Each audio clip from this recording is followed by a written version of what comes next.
Assalamualaikum warahmatullahi wabarakatuh. Saya di sini mau baca dengan monolog yang judulnya Dunia dalam Koin, karya Eka P. Kusuma. Tampak seorang anak muda sedang membaca sebuah buku. Kadang didekatkan ke wajahnya, kadang dijauhkan, terus berulang kali dan akhirnya buku itu dimasukkan dalam bajunya. Rasanya sudah lama aku mencoba untuk mengerti apa isi buku ini. Aku bahkan lebih lama dari aku ingat, tapi tetap saja aku tidak satu pun menempel dalam benak. Pusing, tiada beding. Aku lebih baik ku coba untuk berdialog dengan buku ini. Dari hati ke hati, siapa tahu dia dapat menerima kesahku sampai mengusap buku di dalam bajunya penuh kelembutan. Wahai jiwa yang ada di dalam buku ini, mengertilah tentang apa yang ku bicarakan kepadamu dan dengarlah. Mungkin kau sudah bosan dengan ketunjukan yang kesekian lama membuka helai demi helai isi perutmu hanya untuk seteguk ilmu untuk melincinkan serabut otak dalam kepalaku agar tidak laku vitamin. Coba kamu setelah setiap serabut otakku yang bermiliaran jumlahnya. Setiap harinya nyaris tidak pernah tidur karena banyaknya peristiwa, kejadian dan perintah yang berasal dari mata, mulut, lidah, hidung dan kawan-kawan yang meminta untuk menerjemahkan dan apa yang ketangkap untuk terekamnya.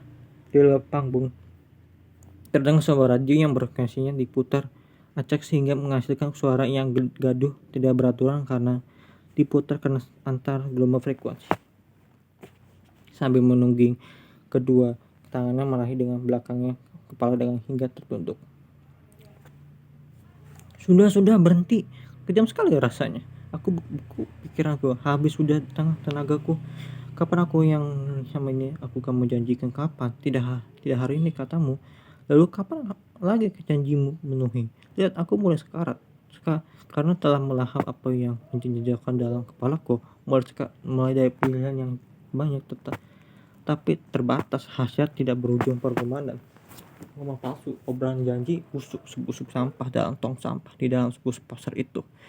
Cih, aku tidak sudi lagi budakmu. Ayo cepatlah kamu keluar sesaatnya. Serabut dalam otakku yang serasa yang tidak pecah terburai. Aku sudah tahan lagi. Bagaimana pengalasnya? Apa mengintati pikiranku, menghujat tentang kesukaan, kekokaanku, keakuanku maksudnya. Mengkoyak-koyak dinding sesarangku hingga narku terkubur dalam tertimbun kata-katamu yang tertumpuknya saling tumpang tindih sampai menumbuk. Semeramut tanpa keberaturan mengunciku dalam ruang sepi, tanpa warna, kaku, tanpa bau, tanpa awal dan berakhir hingga aku sadar dalam kesadaran mati dalam keadaan. Oh, di mana sang pengasih? Di mana? Duduk terkulai lemah. Musik mengeksplorasi keadaan ruang yang hening dan gaduh.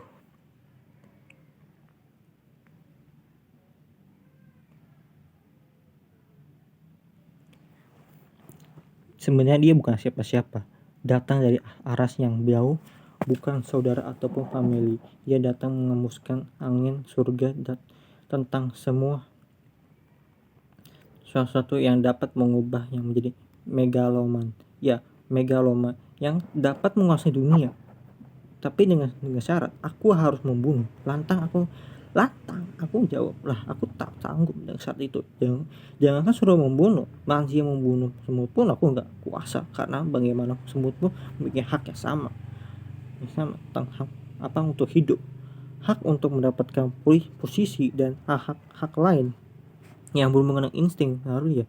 Oh, bukan membunuh ya, sebenarnya aku anak muda. Katanya kau harus membunuh semua pertanyaan dalam kepalamu. Kau harus membunuh rasa ingin tahumu. Dan kau harus membersihkan semua pikiran besar dan kecilmu untuk mengetahui sesuatu. Lalu aku tanya, mengapa harus begitu? Diam.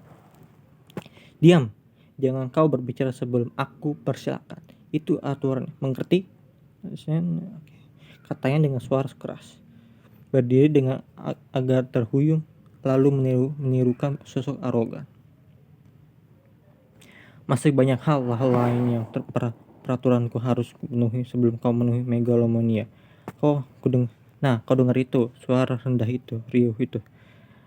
Mereka adalah pengikut setiaku, adalah jiwa yang sudah dibuang habis. Apa itu yang namanya pengertian, kebijaksanaan, keadilan, kearifan, pemikiran, kemanusiaan, ilmu dan apapun yang berhubung dengan itu, semuanya telah kubeli.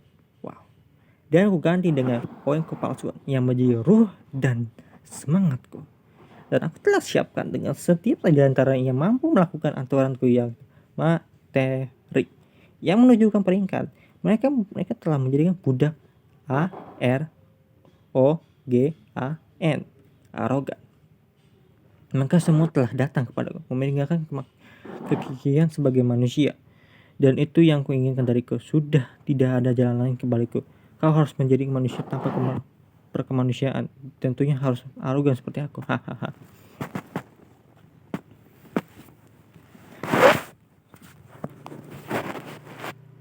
Lampu fade out, suasana menjadi terang kembali. Tampak anak muda sedang diduku sambil memegang keningnya. Oh, mengambil nafas panjang. Oh, kini aku sudah tidak bisa menghindar kekuasaan si arogan. Apakah aku sudah selesai budaknya? Oh, tidak. Mungkin aku menjadi budaknya. Sudah berulang kali aku menolak tentang pembaptisan ataupun nama upacara tersebut, atau jelas menolak mentah-mentah. Apapun yang aku selalu diucapkan oleh si arogan. Tapi mengapa tepian dalam benakku selalu aja kacau. Tidak pernah aku fokus terhadap sesuatu. Aku merasa cahaya di dalam tabung kaca itu mengujiku dalam keterasingan mengendalikan aku ketika aku tidur. Sehingga tidurku tidur nyenyak. Cahaya itu pun sering terjadi, mempermainkan akal dan pikiranku. Sudah tidak mampu lagi. Aku mengingat tentang budi kerti yang selalu Buddha ajarkan, tentang jiwa kesatria yang selalu ayah ajarkan kepadaku. Sudah hampir terhapus semuanya di dalam ruang memori otakku yang selalu kerang membiru memar di sangat cahaya dalam tabung itu. Oh, buku ini pun sudah tidak sanggup masuk ke dalam penaku yang sesak oleh tumpukan ketidakketahuan, gumpalan keraguan akan apapun, dan kelap-kelip kemalasan yang memenjarakan semua destiniku. Musik menggambarkan kebekuan, keputusan, keperpanjangan. Anak muda berdiri sambil mengendong guling kecil seperti bayi. Timang-timang anakku sayang sudah besar jadi megalomania. Timang-timang anakku yang sayang sudah jangan jadi raja goda. Timang-timang anakku sayang sudah besar, jangan dia serapah. Jangan menjadi riuh, rendah, tidak kepastian. Tugasmu pasti sudah tidak arah sana. Hancurnya kebekuan benda yang tidak berujung. Kibarkan benderamu dengan gagah seperti gunung mencancap sebuah perut bumi. Cep. Anakku, simpan air matamu untuk jiwamu kering kejujuran nurani. Simpan tangismu untuk keharuan, untuk kepalsuan. Zaman yang menjerat seperti lilitan rantai tanpa ujung. Sekarang tidurlah, buaya sang kekasih, dengan ditemani nyanyian rembulan alunan simfoni gemitan yang klipnya menyapu belakang keguduhan. Bermimpilah kerajaan nyata di mana di sana masih banyak kata yang bermakna, masih mengalir dengan deras air kemurnian tentang bagaimana budi pekerti di tempat ketulusan. Itulah yang akan mengalah si arogan. Titip salam dari Bunda buat kebijaksanaan dalam hal ilmu kepastian. Dengan nada yang mengalun pelan menyakitkan, buyan kasih ibu pun tertidur. Lightning fade out. Selesai. I hope this is kind of bored.